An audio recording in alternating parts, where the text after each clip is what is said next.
I think Token would have mentioned that if it was that. No, but that's what I like to imagine in my head, okay? Okay.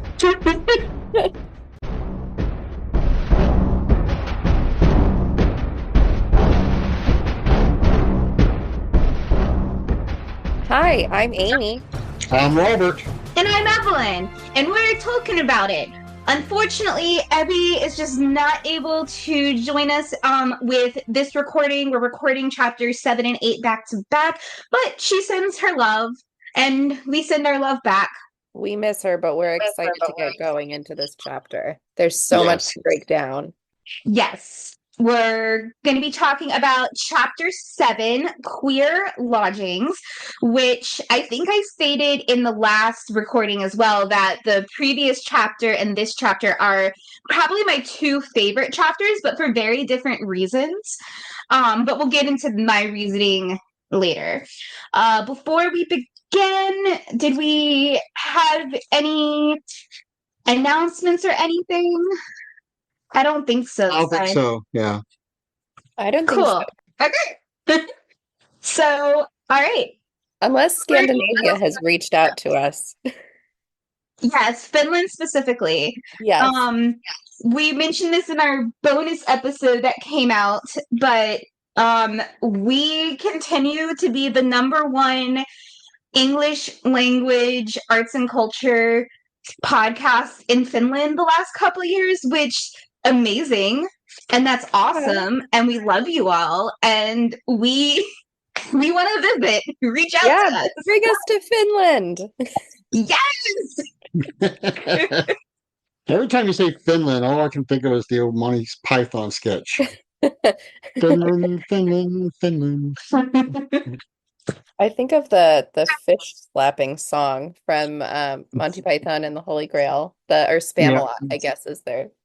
Yes, Finland, yeah. So Okay, good. so chapter 7 is Queer Lodgings. So our quick summary is Bilbo and the dwarves finally escape the goblins and rogs with the help of the great eagles, who then, at the beginning of this chapter, finally set them down after they have a good night's rest further down the mountains away from where the goblins are going to get to them. Gandalf leads them to someone who turns out to be Bjorn, a mysterious shapeshifter who lives in a grand, secluded wooden house surrounded by his animal companions. Although initially wary of the strangers, Bjorn becomes a crucial ally, offering food, shelter, and guidance to the group. He also provides essential advice and supplies for the next stage of their journey, however small, to get through the ominous Mirkwood Forest, where Gandalf informs them that he is going to be leaving them for a short period again, and that he's going to leave Bilbo with them to take care of them. So obviously my first question, as always, Amy, is how did you feel about this chapter? This chapter in particular reminded me so much about reading the Chronicles of Narnia, the specifically the Lion, the Witch, and the Wardrobe. Okay. Just because of like when you meet Bjorn and he's got all of his animal sidekicks and they're all like eating together. It was like, it felt so similar to that feeling of like, wow, there's all these animal creatures. And then kind of getting to meet Bjorn, who in my mind is kind of like Mad Max from Fury Road. Okay. I have an anecdote for later about it. Okay. Okay. But overall, like I thought this was a really enjoyable chapter. I thought it was really interesting the way it was set up with them meeting Bjorn and kind of like leaving the Eagles and how it just kind of like all got set up too. Like it was like a little break and our little band of dwarves, Hobbit, Gandalf all like end up kind of like meeting Bjorn in the middle of the forest and getting this little break, I guess. Right. Being able to actually eat and take a bath Yeah. is really nice for them, especially the baths. They're all Especially a bath, yes. They're all very filthy. But Wait, hold on. I have one more question for Amy first. okay. And before we really get into it, I want to do our disclaimer now that this chapter and the next chapter, there is so much lore and influence that is dropped by Tolkien that Dad and I, as the people who have read this before and know the background of stuff, decided we're only going to focus on the things that are directly related to the story right now. So we're not going to go too far into some of the lore and the stuff. So we're going to do a bonus episode late. We're going to record a bonus episode later that'll come out around the same time as these chapters are released. That way, we can get the full story out there. But for the hardcore people listening and reading along, we know we're omitting certain stuff, and that's because we don't want this recording to be forever long. Amen. Yes, here. So my last question for Amy before we start doing any of the information dump stuff is, what were your impressions of Bjorn and the lore that was dropped about him? And do you have any questions about it to start off? Okay, so I have a bunch of different things that I've thought about with Bjorn, and kind of one of the things that I don't know if is too much of a tangent or not, but I was kind of wondering about the mythology of skin changers, or if there was like a cultural significance for that in like based in this time period, like with Tolkien kind of going into it. Like, I don't think I know any specifics, but I thought it was just such an interesting choice that he's included in this. And it was also like I'd heard of Bjorn from my husband, because when we first watched the Hobbit movies, he was like, yeah, and they didn't include Bjorn, and he's like this very cool character. And I'm like, who the heck is that? So when I finally have read this chapter, I'm kind of going through and I'm like, oh, he's kind of like this total badass, and he totally gets omitted. And so it's kind of interesting because he seems like one of the more fantastical creatures and people that they come across, like more so than the elves, more so than like the dwarves or the goblins or anyone else. Like, he seems truly like magical.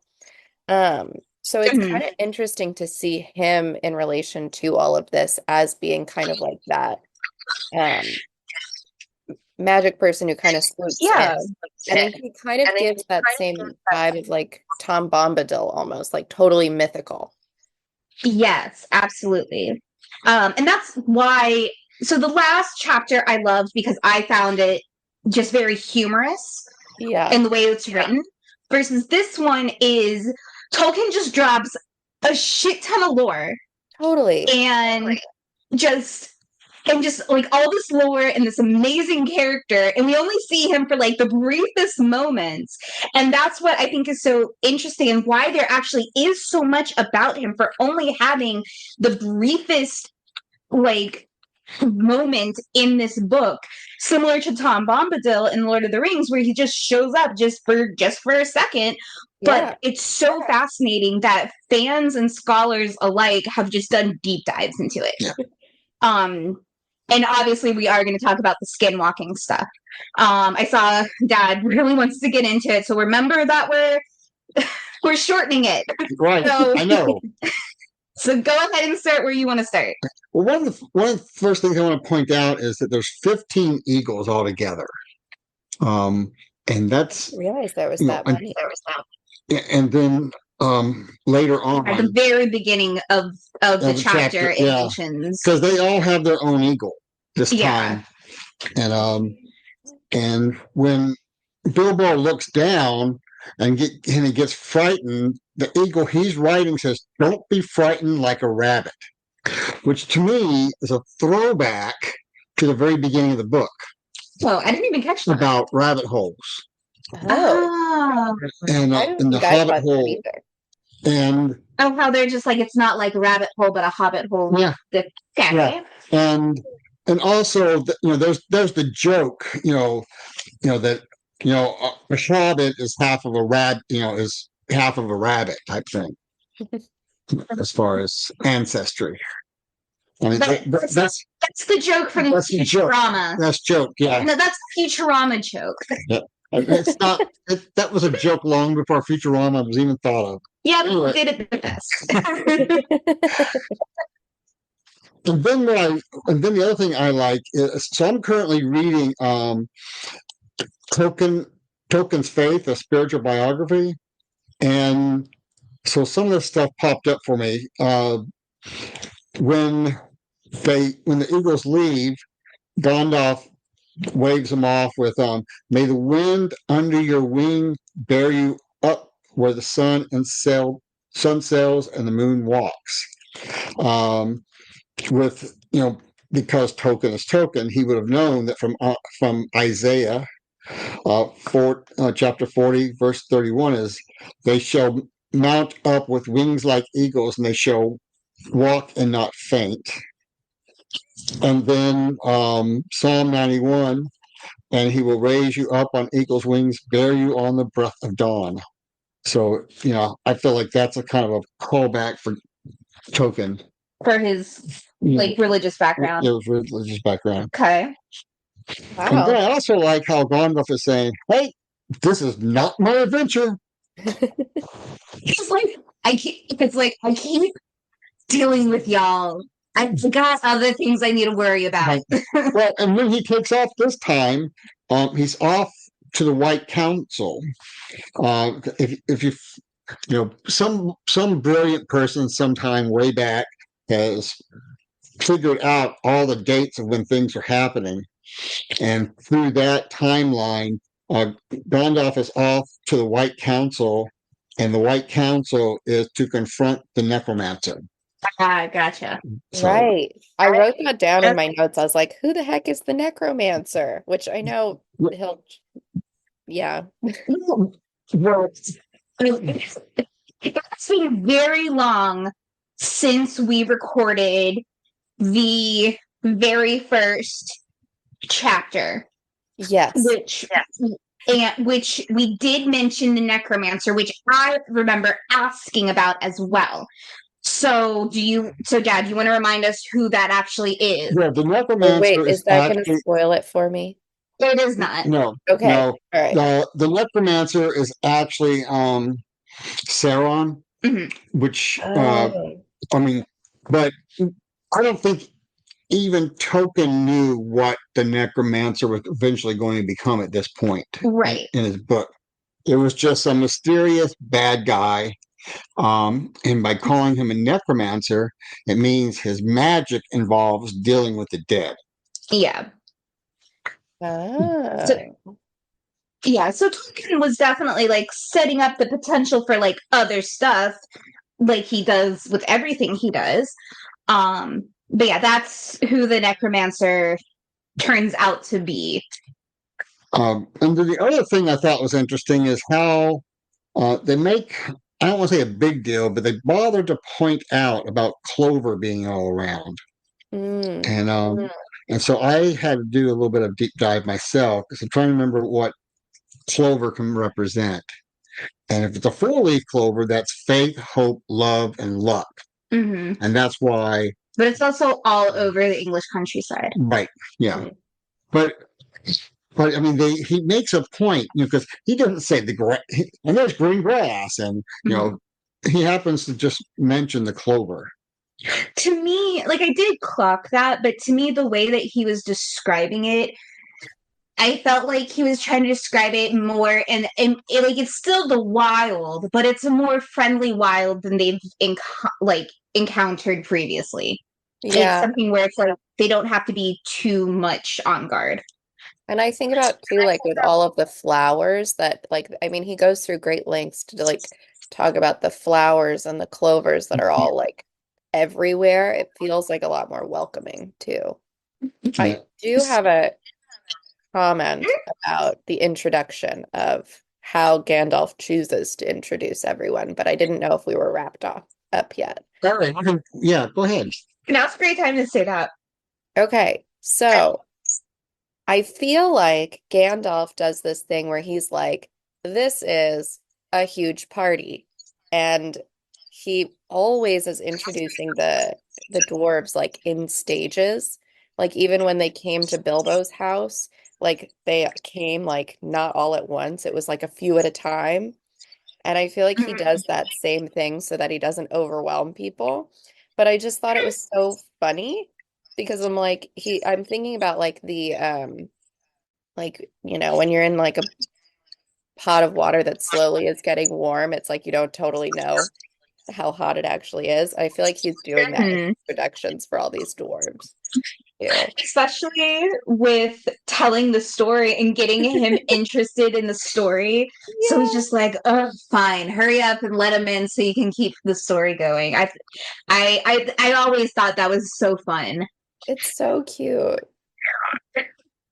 But it also, like, reading it this time, I never really grasp the incompetence until you and Evie like truly have been focusing on it. Oh my God. Like it's like yeah, their incompetence is there, but it's really this time like really going through it chapter by chapter that I'm also like really noticing it. And part Yeah. of me can't help but to feel like Gandalf's like, okay, these guys are the worst, but I just Right. I love too where he's like, "Yeah, and I'm gonna leave you guys." And they're all like, "What do you mean? We can't do this without you?" and he's like, yeah, probably, you're probably gonna die. Bye. Like, it's over. Like, don't worry, you have this I mean, they hobbit even who's try to never left his hobbit hole to protect you. right, and um, and they even try to bribe him with gold, Yeah. and he's like, and he's kind of like, what do I need with gold? And that they're like, we're gonna use some of the dragon's gold. And he's like, I'm not entitled to part of your Gold. Yeah, what do you mean? And they kind of grumble like, yeah, I guess you're right. yeah. But also, as we're getting all the introductions for where Gandalf is doing all the introduction, he mentions that, um, well, you must know my cousin Radagast. Hmm. That's Yeah. Radagast the Brown, which we see a little bit later on in the actual Lord of the Rings. And and at this point, um, we don't know as an audience, but we do know Hmm. that from other writings that there's five wizards. Yeah. The other two that we don't know anything about are the blue wizards and their twins. Yeah. That's all. Yeah. No, so that was something I was going to mention is that so the character of Radagast is, if I remember correctly, it has a more prominent role in the movies than he does in the book. And I Mhm. very clearly remember him having just too much like just showing up in the movie and just being a whole thing. And I'm like, did they even mention him in the book? Because this was like around when it was just like, ugh, what are they doing? So I'm just Yeah. like, oh, I guess they do mention him. Was just like kind of a little thing in my head where it's like, oh, okay. I know. I thought that too. I had that same reaction where I was like, man, I thought he was a bigger part of these books. And to have him just show up now or just to be mentioned now, I was like, oh, I guess he's a small part of the book. Yeah, with your experience of like vaguely recalling the movies. Right. Yeah, from like a million years ago at this point. So speaking of introduction, I also really love Gandalf introducing Bjorn to them, which I'll get into our shortened version of the lore in a moment. But he finally says like Bjorn is a skinwalker and can sometimes be a black bear. And Bilbo says, oh, like a furrier who calls rabbits conies when he doesn't turn their skin to squirrels. And Gandalf is like, absolutely not. Do not say that to or around him because he will be incredibly offended. That's something that I always just took for face value, but I really noticed it this time, and I actually would look that up.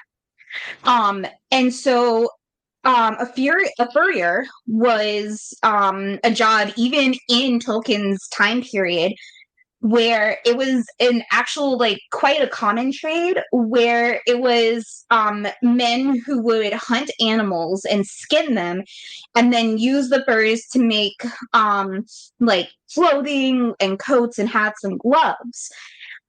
And so like part of the reason that it would offend Bjorn is as we get to know Bjorn, his animal companions are like his children, like Gandalf says later.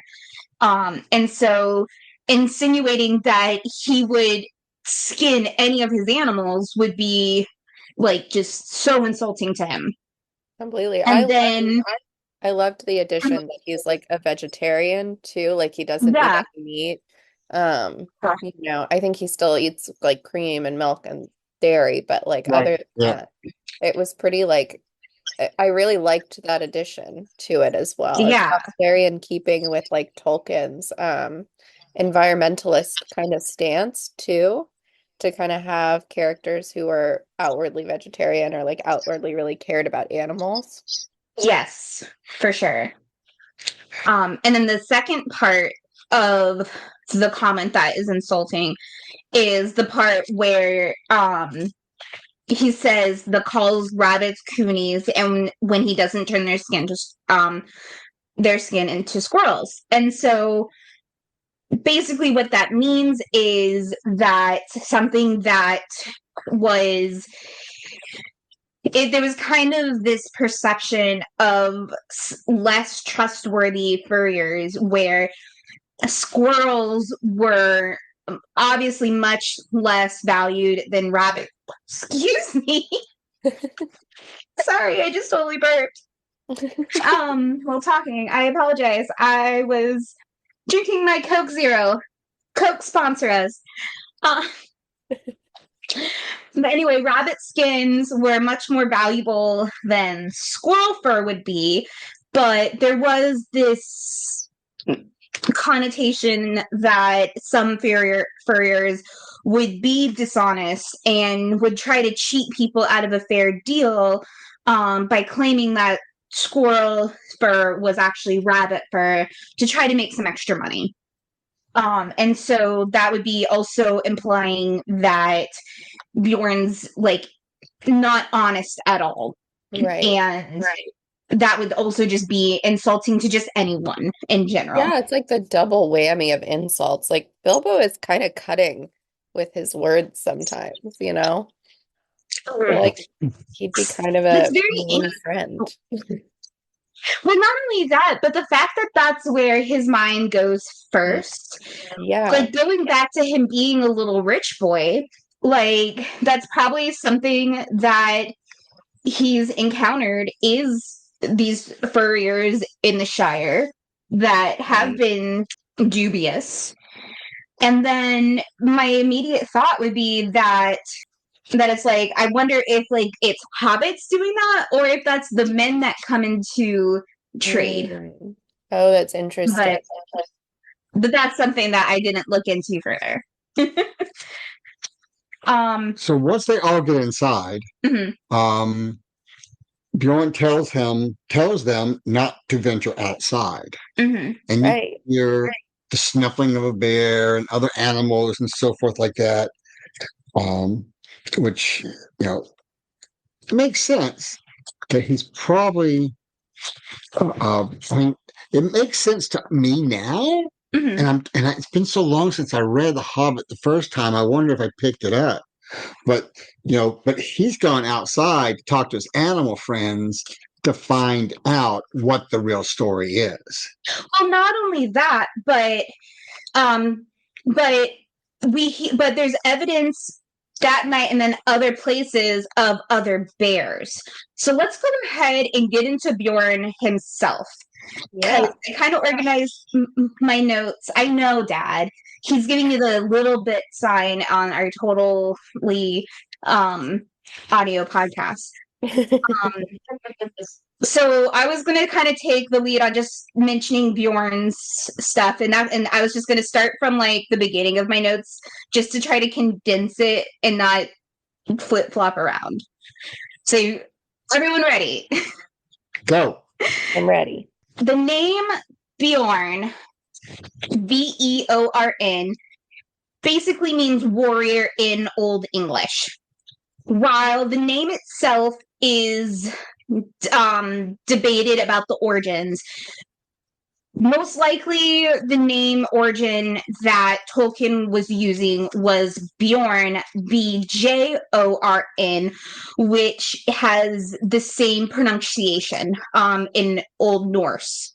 Right. Now, that name Bjorn, some people might recognize, for those that are Norse myth and history buffs, that the most famous Bjorn is Bjorn Ironside, who also is featured in the show Vikings.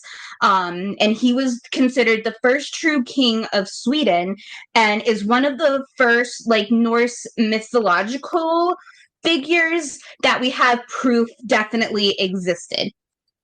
That's how far back these names kind of go, is these mythical figures where we have proof that they did exist, even if what they did was a little bit more fantastical.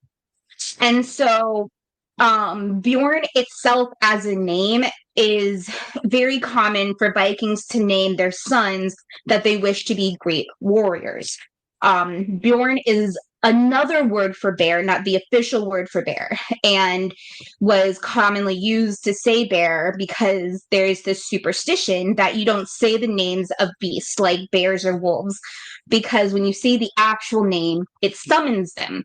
And you don't want those guys around, because in the Nordic countries, the big black bears, the big black and brown bears that this character of Bjorn is shown to turn into, unlike the black bears that we're used to in America, that are typically more timid of humans and tend to run away, they're actually more closely related to the brown bear, which in America is very dangerous and deadly. The big baddies. Yeah, so that kind of gives you so that really helps realize like why he's like, look, I'm going to be he is a bear when he turns into a bear, and that's going to be real dangerous, especially if you're in their territory. And we know from Gandalf that he ranges very far as a bear, which is very common for bears to do, to have a large territory, and males especially will just, if you're encroaching on their territory, the males will take you out. So that's kind of there. And then along with that, there are these other quick names of berserkers, which are very common in Vikings. Dad, stop. Dad's shaking his head. I promise I'm not going into a deep dive. I'm just mentioning the bare minimum here. I'm not going to go too far into it. I'm fascinated. But berserkers, it literally translates to bear shirt. And these crazy, insane warriors would get into this trance-like states of fury and would often wear bear pelts and bear iconography to channel the power and strength of bears. And that's also why many people would name their sons Bjorn, because they want them to embody that strength and power of the bears. So that's where a lot of that kind of comes from, and Tolkien really drops those that further lore, saying that Bjorn is under no enchantment of his own, but rather a skin changer originally from the Misty Mountains. And Gandalf says that from what he's seen, he believes that he's from the Misty Mountains and longs to return home. And then, like Dad mentioned, where we have evidence of other bears, including cubs, throughout the chapter being around. It's never quite it's not quite realized like if it's other actual bears or fellow skinwalkers. Yeah. That's what I always wondered growing up reading it, was it's like, are these fellow skinwalkers or are these just other bears in his territory that he's right. I talking think with? that would be sick. I'd love it if that was like regular bears. I tend to think it's just regular bears because otherwise, if they were skinwalkers, they would have heard even in the Shire, they would have heard stories about it if there was more than one, because they might have been more easily seen. But the other thing, when you were talking about the berserkers, so in Dungeons and Dragons, the barbarian, there's what's called the totem barbarian, and one of the totems they can have is the bear. And if you have the basic rules, right, and if you have a bear, if your token is a bear, so while you're raging, in other words, while you're berserking, you have resistance to all damage except psychic damage. Yeah. And the bear makes you tough enough to stand up to any punishment. So I mean, again, this is how much token influenced Dungeons and Dragons and still influences it. Yeah. And the only other thing that I was going to mention is, I know I'm going to butcher pronouncing this, but the Old Norse word skin changer is Tamramrer, which basically is a werebear or berserker as well. And something that Dad and I like to joke about in D&D is that werebears are actually chaotic good, because bears and skin changer bears in D&D are lawful good. They're lawful good beings.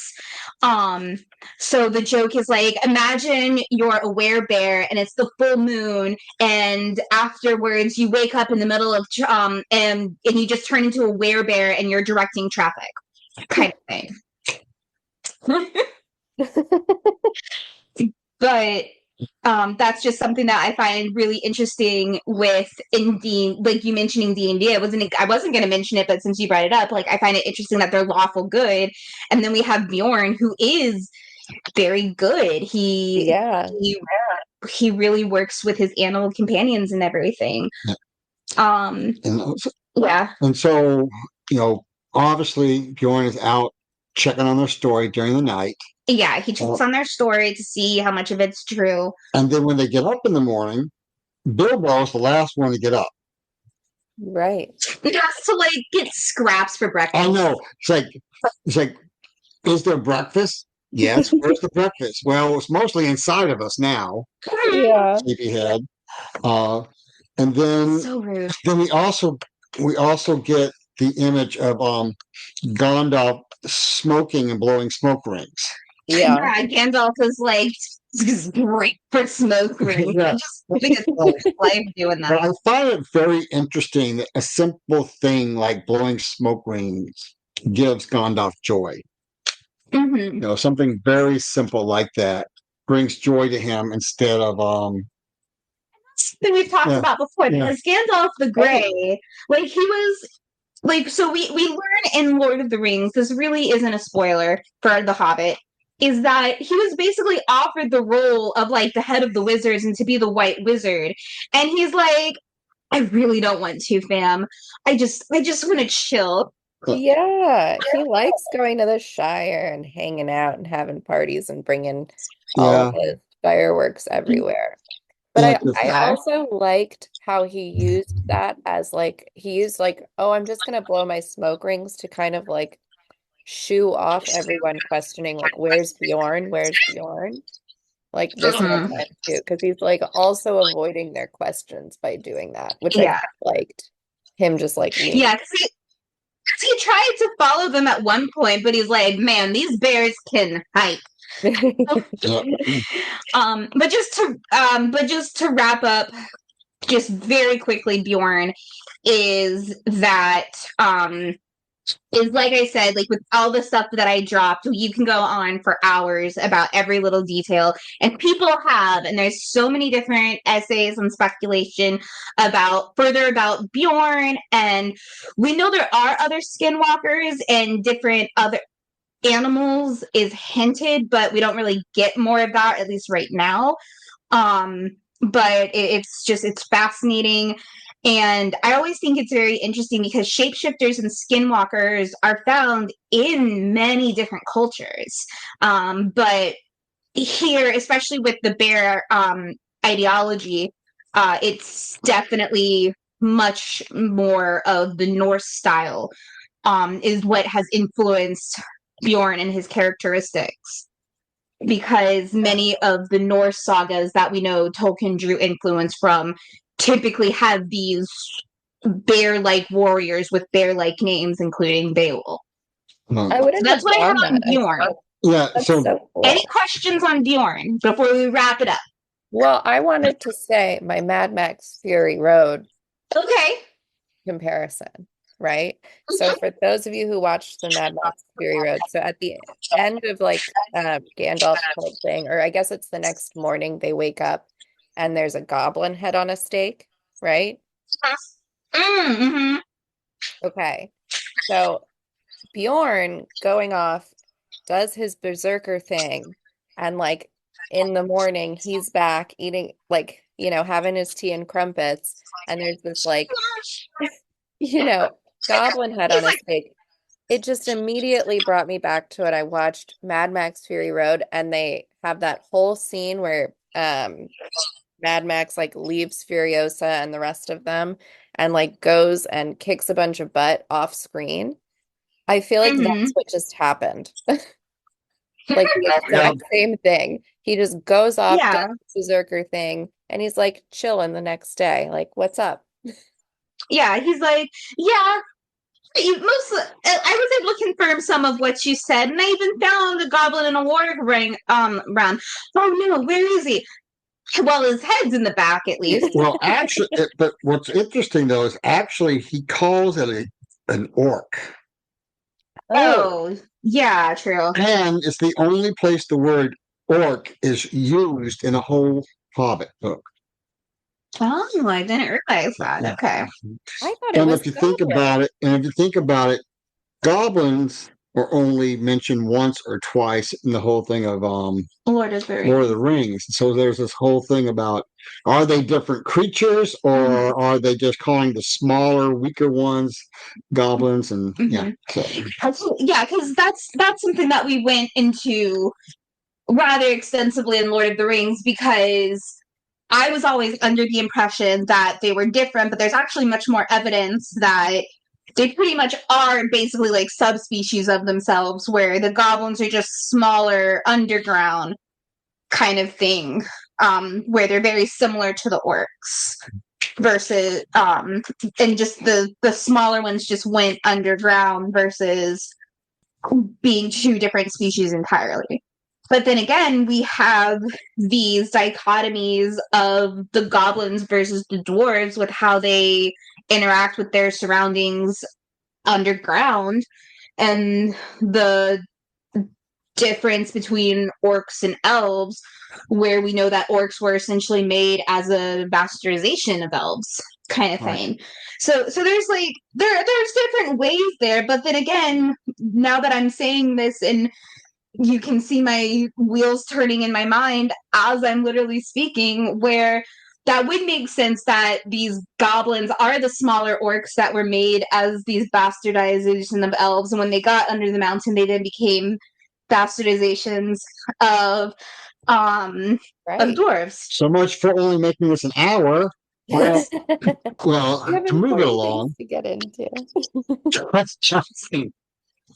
To move things along, they're given some food uh, by Bjorn to be able and go off so they can take off again.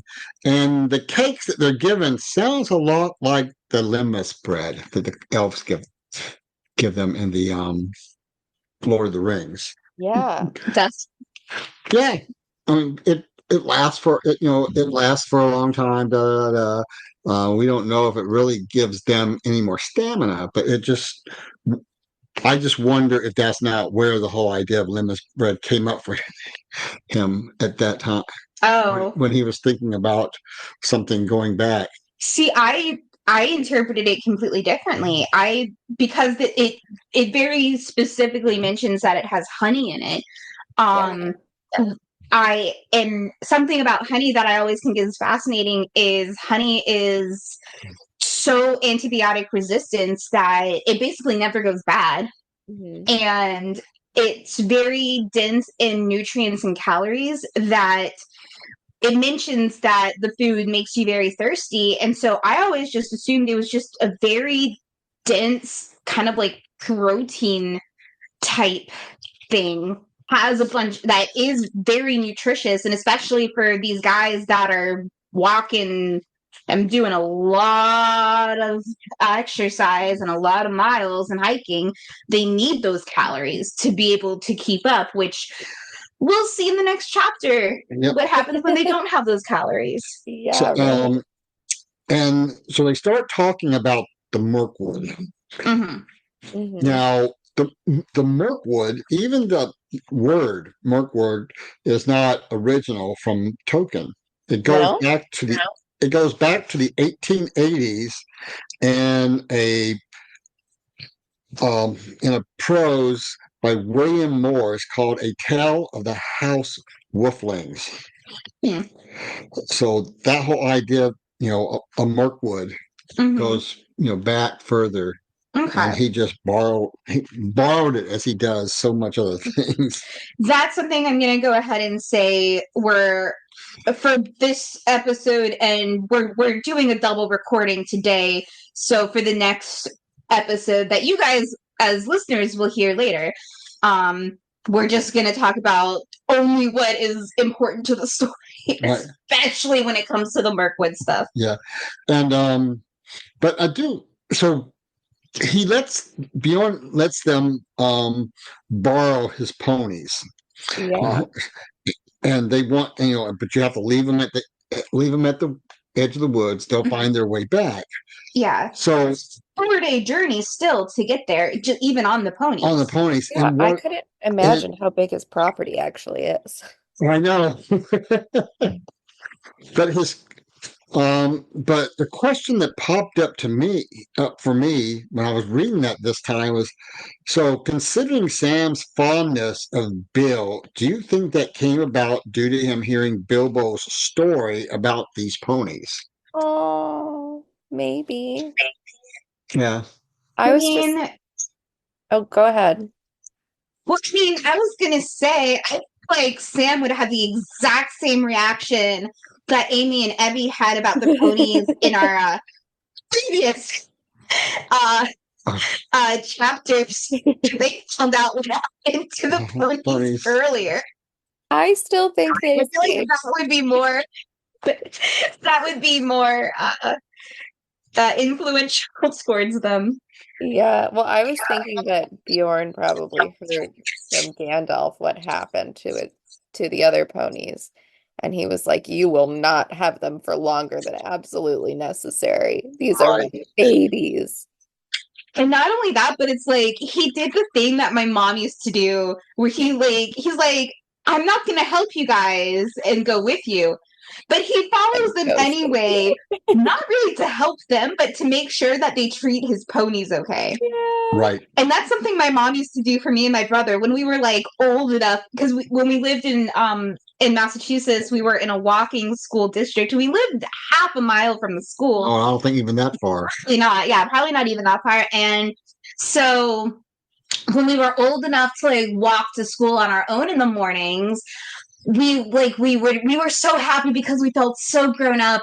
But literally every block we would notice my mom like hiding poorly behind a tree watching us. Like literally she had the dog and the dog's there like trying to get to us and she's behind a tree. And we're like, Mom, we're fine. And that's just exactly what this makes me think of. Oh my gosh, so true.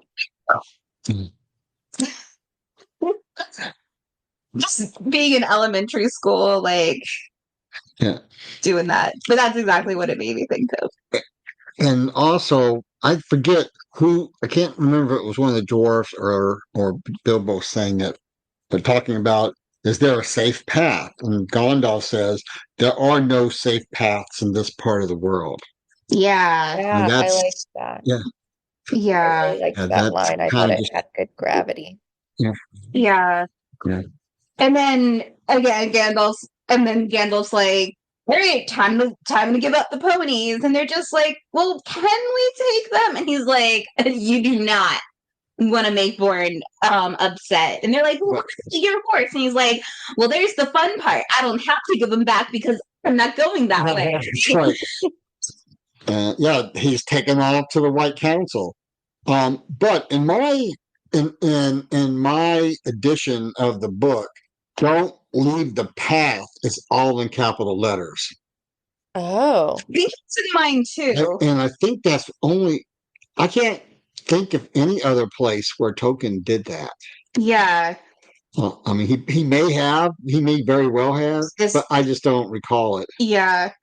But it's definitely a Gandalf's like, you like will definitely get into trouble, but this is the least trouble you'll get into. That's right. right. And I wrote in my notes, Gandalf leaves them on the edge of Mirkwood. Seems like a bad idea. yeah, exactly. But I also love how he's like, I'm leaving you, Bilbo, and all the dwarves are like, What's he gonna do? I said, you have your 14. Yeah. yeah.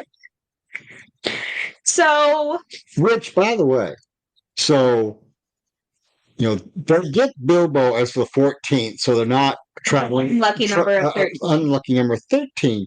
But 14 is actually a very lucky number. And especially within Hebrew storytelling and so forth, seven is the perfect number. And then we went through this. I know, but I'm saying it again. So 7 is an important number, and the reason 7 is such a special number is because it's the three paths of God and the four corners of the world, adding them together. And so, but he would have known that, and might very well be why he made it 14. I mean, because he could have just easily made it. Gandalf could have easily just kicked somebody off the theme and made it 12 instead of adding Bilbo to make 14. Especially one of them that gets into trouble next chapter. All the time. We'll get into that when we get into chapter 8. Because it's like, oh yeah, I forgot how much I just like this one particular person. It's like, why is he here? Exactly. Yeah, that one's where it's like, They have to save him because then they'll be down to 13 if otherwise. Exactly, yeah. Yeah. Well, we'll get there. We'll get there.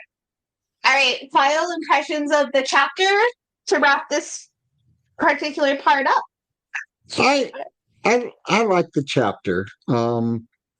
It's just interesting trying to imagine all those animals serving dinner and things like that. I mean, it gets back to your centaur type stuff. Whereas, okay, are they walking on their hind legs, or do the sheep just have it on their backs?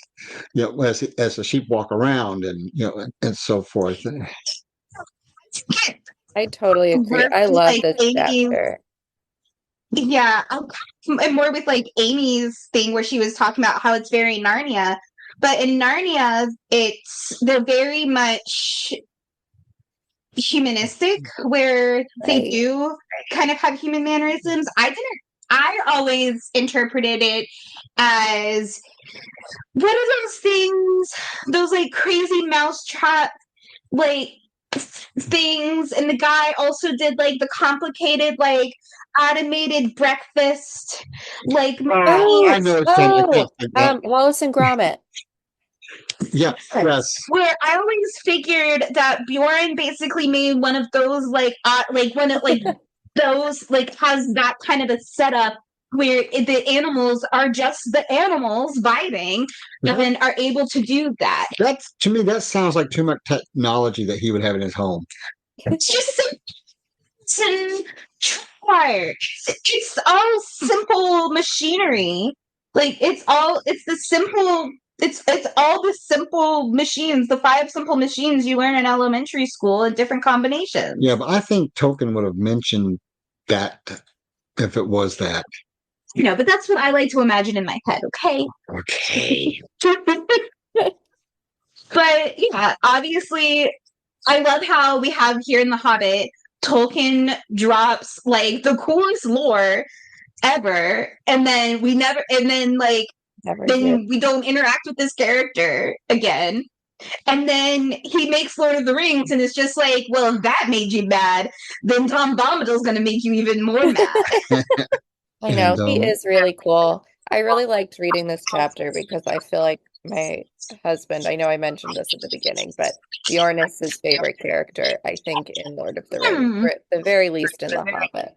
So it's very fun to kind of meet this character and get to see what he's like and to be like, okay, now I understand. Now I get it. He's super dope.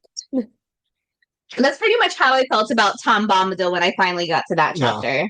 And another thing about the animals. So I could not find the website, but there's a website that has the illustrations from all the different versions and language translations. And in one of them, there is a picture of the sheep and a pony all walking on their hind legs. Oh, no way. So I have to. That's different interpretations. But it really makes me think of. Tolkien said, "No, don't do that." Did not say, "Don't do that." Unless it was done afterwards.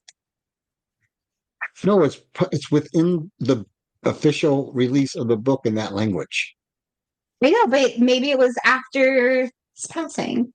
No, this all came out not this.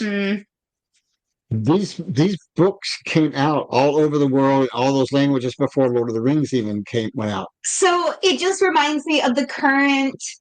I can't remember what language it is, but there's a new language edition of the Harry Potter books that just came out, and each cover is more confusing than the next, where it's like, what even is this supposed to be? And then everyone's guess is everyone's just it's so confusing, and it's like the person that did the illustration had never actually read the book or read a core translation of what they were supposed to do. Look it up, guys. It's insane. I'm literally trying to find it now. Yeah, I'll have to put a picture on the social media. The craziest one is where we're pretty sure it's Hagrid's hut, and it's this insane it's almost AI, where it's this insane thatch roof on top of a thatch roof on top of the thatch roof on top of the thatch roof, but with a human-sized door, and it's what is happening? Whoa! So I found it in my book. Okay. Picture, so we can add that. Okay. But as Evelyn can see, right? And it just made a disgusted face for our total audio podcast. But the illustration is by Horace Eagles for the 1957 German edition. Well, I'm going to quote Nick Fury here. I recognize the council has made a decision, but since it's a stupid decision, I'm going to ignore it. I reject your reality and insert my own. I think there's room for both. I know that we read the 2 chapters back to back, but the next chapter is Flies and Spiders. Did you remember to make any predictions? Or do you remember thinking of any predictions about what was going to happen? I did. I did write down a prediction before I read it. Okay. What do So you think? I wrote, I have a bad feeling that they will drink the water Bjorn warned them about, and scary bugs. Fair. So Very fair. that's my prediction. I thought the way you started that sentence, I thought you were going to say they drink the bad water and turn into flies and spiders. Honestly, would have been better. Oh, so Would have been eh. just as terrifying, honestly. Well, Yeah. yeah. When we get into that, we'll talk about the We're- terrifying spiders. Yeah. Dad has some spider stuff, and then I have stuff on the other stuff. So we'll go ahead and wrap this one up first. I've been Evelyn, I've been Robert. And I've been Amy. and we're talking about it. See you next Yay. time.